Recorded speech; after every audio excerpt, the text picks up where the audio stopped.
I'm Isaac from Mountain Takes, and today I'm looking at what happens when climbers decide the mountain owes them something. From a hedge fund manager who screamed at her Sherpa over a broken ladder, to an influencer who cried wolf so many times that nobody believed him when it finally mattered. Two people who learned that entitlement doesn't survive above 26,000 feet.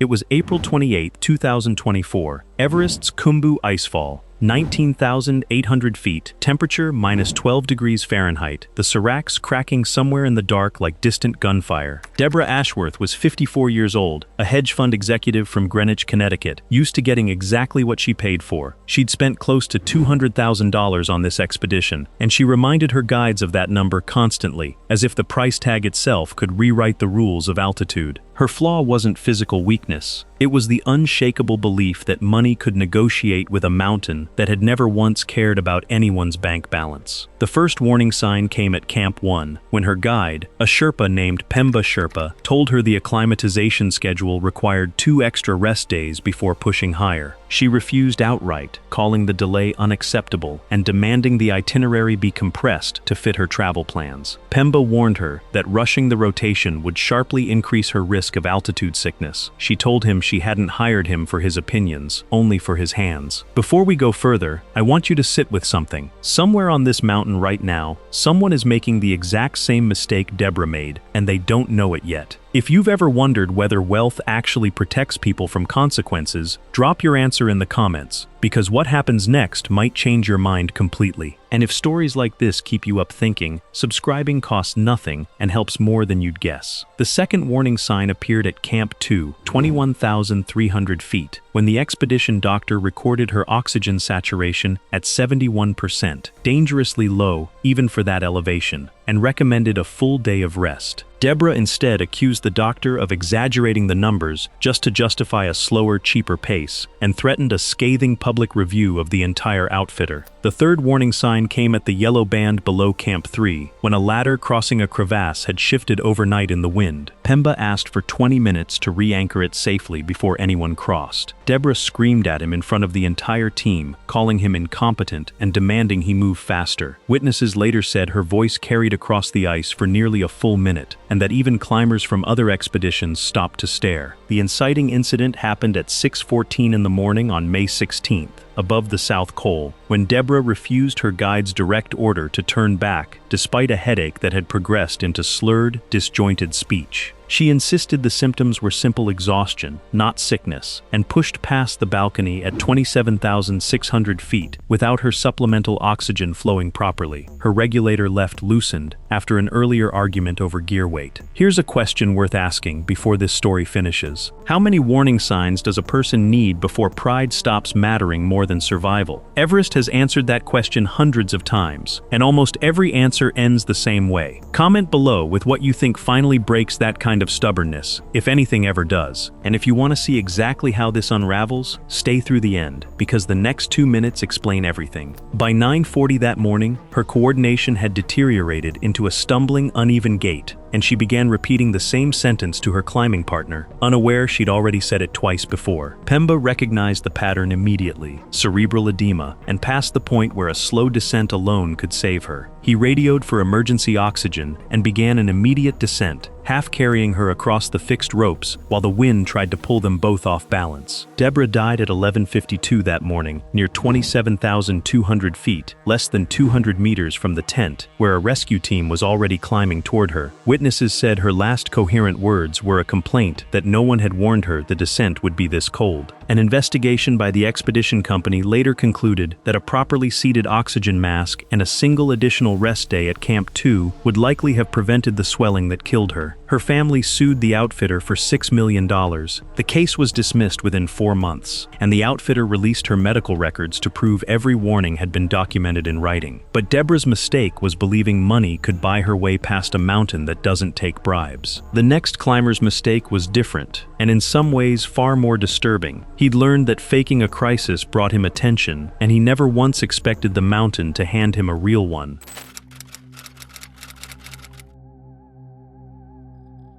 It was May 19, 2024. Everest Base Camp, 17,600 feet, temperature -6 degrees Fahrenheit. Prayer flags snapping hard in a wind that hadn't let up in 3 straight days. Tyler Brecht was 31 years old, a social media influencer from Miami, Florida, with 400,000 followers and a habit of turning every hardship into content. His flaw was simple and, in hindsight, fatal. He had faked altitude sickness twice already on previous expeditions, specifically to trigger dramatic helicopter rescues for his channel, and both times the stunt had worked perfectly. The first warning sign surfaced at base camp when the expedition doctor, a woman named Anisa Rahman, reviewed his medical history and found records of 2 prior insurance claims for emergency evacuations that didn't match his actual symptoms at the time. She flagged him privately as a liability risk and told the lead guide to monitor him closely from day 1. I need you to remember what I just told you, because it matters more than you think right now. This man had already lied twice before,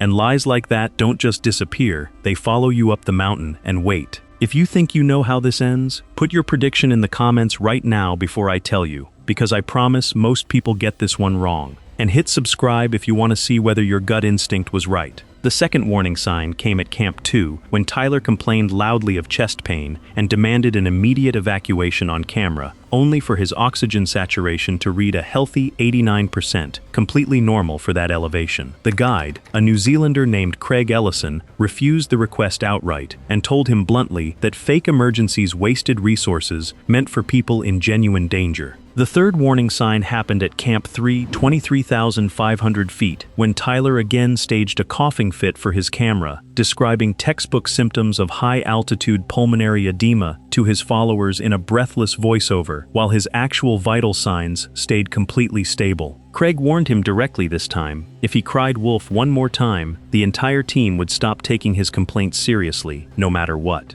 The inciting incident began at 2:07 in the morning, on May 23, during the summit push above the South Col, when Tyler's breathing turned genuinely labored, a wet crackling sound audible even over the howling wind. He radioed down describing real chest tightness and told his guide he couldn't continue. Craig, remembering 3 prior false alarms, told him flatly to keep moving and stop performing for the camera. This is the part of the story people can't stop talking about, and I think you'll understand why in about 90 seconds. What happens when the truth finally arrives wearing the same costume as every lie before it? Tell me honestly in the comments if you think you'd have believed him either, because I'm not sure I would have. And if this question sits with you the way it sat with me, subscribing means you won't miss what this channel digs up next. By 3:50 that morning, Tyler was coughing up pink, frothy fluid, an unmistakable sign of high-altitude pulmonary edema, but his own history had trained his team to doubt every word out of his mouth. Another climber finally noticed his lips had turned a dusky blue